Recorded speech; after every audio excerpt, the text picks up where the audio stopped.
আপনার ফ্ল্যাশব্যাক থেকে যা বুঝলাম আপনি আপনার বোনকে নিয়ে খুব টেনশনে আছেন, কখন তাকে শেয়ালে টেনে নিয়ে যায়। আপনি এক কাজ করুন না, আপনার বোনকে আমার সঙ্গে বিয়ে দিয়ে দিন, বাকি ব্যাপারটা আমি বুঝে নেব।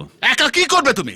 আমার বোনকে ডনির হাত থেকে বাঁচাবার জন্য কি আছে তোমার? কেন, আপনার বোন কি কার্গিল বর্ডার যে তাকে বাঁচানোর জন্য বোফোর্স কামান লাগবে? এই, অনেকক্ষণ থেকে তোমার ফালতু বকবক সহ্য করছি। মরতে না চাইলে আমার বোনকে আর এই শহরকে ছেড়ে চলে যাও। শহর ছাড়তে পারি স্যার, কিন্তু আপনার বোনকে ছাড়বো না। আরে কুচু, ওকে তো আমি বিয়ে করবই, সে যা হয় হবে। তোমার মাথা কি ঝুনো নারকেল? কিচ্ছু ঢুকছে না। তোমার মতো একটা অপদার্থর সঙ্গে আমি আমার বোনের বিয়ে দেব? ও, টাকা থাকলে কালীপদ, না থাকলে কেলো। চুপ!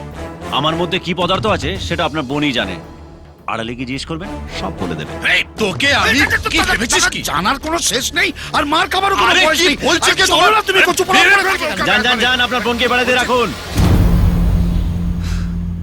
টোটাল ব্যাপারটা যা দাঁড়ালো, এটা বটতলার প্রেম না, রিস্ক আছে। টনি পৌলমীকে তুলে নিয়ে যাবে বলে খ্যাবলা জাল ফেলে বসে আছে। এখন আমি কি করি? অনেক কিছু করব, সালা কাউকে কিছু বলবোই না।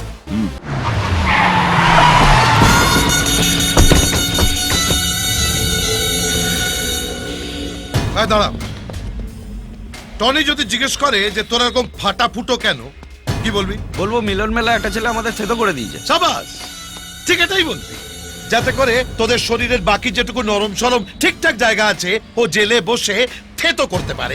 হতচ্ছাড়া! মামা মিথ্যে কথা বললে দাদা রেগে যাবে না? আরে ওর মাথা এত পরিষ্কার নয় যে ও জল মেশানো দুধ থেকে দুধকে আলাদা করতে পারে।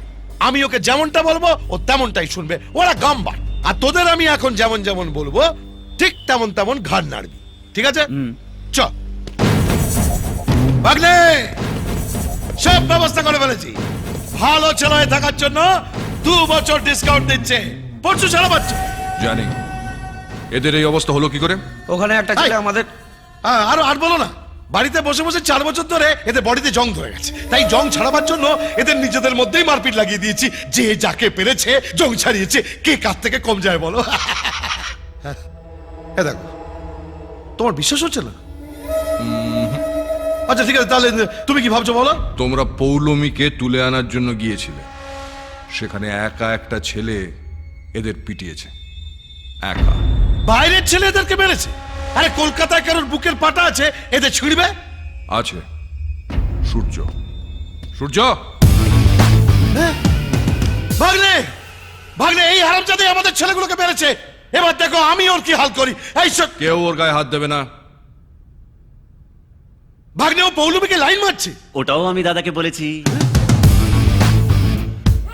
আমি ওর সঙ্গে 2 দিন ঘুরেছি বলে ওর দাদা আমাকে খুন করবে বলে শাসিয়েছে। আমার ফ্যামিলিকে নিয়ে টানা হাজরা করছে। ফুলের মতন মেয়ে যেই দেখবে সেই প্রেমে পড়বে বলুন, আমিও পড়েছি। কিন্তু জবের থেকে জানতে পেরেছি ওটা দাদার জিনিস, তখন থেকে ঠিক করে নিয়েছি যে আমি বড় হব না, নিদ বড় হব। আমি ফেল করেছি, কিন্তু আমি চাই কেউ একজন পাস করুক। টনিদা যখন ওকে তুলে নিয়ে যাবে না, তখন আমি ওর দাদার সামনে গিয়ে সৌরভ যেভাবে লর্ডসের মাঠের মধ্যে জামা খুলে নেচেছিল, আমিও ঠিক সেইভাবে নাচবো। আমার এই ইচ্ছেটা পূর্ণ করতে হবে দাদা। করব। এখন তুমি এসো। কোথায় যাব আমি? বললাম না ওর দাদা আমাকে খুন করবে বলে খুঁজছে। আমি তোমার এই চাঙ্গু মাঙ্গুদের সঙ্গে এই, থাকবো। কোথায় থাকবে? আমার মাথায়। দাদা নিয়ে যাও ওকে। এসো, এসো।